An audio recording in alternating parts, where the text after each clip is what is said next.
बातमी आहे सिने जगतातून। सुप्रसिद्ध मराठी सिने अभिनेत्री सोनाली कुलकर्णी हिने प्रथमच मलाई कोट्टाई वालिबान या एका दाक्षिणात्य चित्रपटात काम केलंय। साऊथची लोक त्यांची संस्कृती भाषा याबद्दल फार कट्टर असतात, त्यामुळे त्यांच्या सोबत काम करणं हा एक आगळा वेगळा अनुभव होता असं सोनालीने म्हटलंय।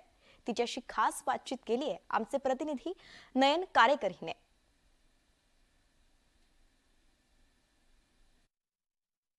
अप्सरा आली म्हणत मराठी चित्रपटसृष्टीत तिने सगळ्यांवरच आपली जादू पसरवली आहे, पण आता साऊथच्या फिल्ममध्ये सुद्धा ती आपली जादू पसरवण्यास सज्ज झाली आहे। आपल्यासोबत आहे मराठी चित्रपटसृष्टीतली आघाडीची अभिनेत्री सोनाली कुलकर्णी।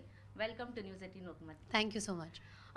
मराठी अभिनेत्री आणि नंतर डायरेक्ट आता साऊथमध्ये, म्हणजे काय वाटलं, म्हणजे जेव्हा तुला ही ऑफर आली तेव्हा तुझ्या मनात सगळ्यात पहिली भावना काय होती?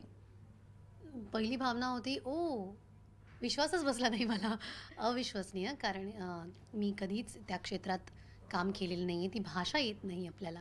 सो अशा वेळेला आपलं काम कोणीतरी पाहिलेलं आहे, ते ओळखलेलं आहे, ते नोट करून ठेवलं आहे आणि तिथून आपली निवड करून आज आपल्याला अशा एका चित्रपटासाठी विचारण्यात येत आहे। आय थिंक कुठेतरी एक विश्वासही बसतो या गोष्टीवर की आपण केलेलं चांगलं काम कधी वाया जात नाही, ते कोणीतरी कुठेतरी पाहतं आणि योग्य वेळ आल्यावर आपल्याला त्या कामाची पावती मिळते। थोडक्यात फिल्मबद्दल काय सांगशील, तुझ्या रोलबद्दल काय सांगशील आणि तुझा एकूणच एक्सपिरियन्स कसा होता फिल्मबद्दलचा? चित्रपटाची गोष्ट खूप साधी आहे। It's about warrior, a wrestler, a fighter, ज्याला स्वतःला आव्हान करायचं आहे आणि त्याला पाहायचं आहे की असं काय आहे जे मला हरवू शकतं। त्यामुळे त्याचा प्रवास आहे, तो गावोगावी जाऊन दवंडी सांगत लोकांना चॅलेंज करतो। त्याच्याबरोबरची त्याची दोन महत्त्वाची पात्र आहेत, ते जाऊन त्याच्याबद्दल सांगतात की हा कसा अजिंक्य आहे आणि कोण आहे, कोणाच्यात हिंमत आहे याला हरवायची।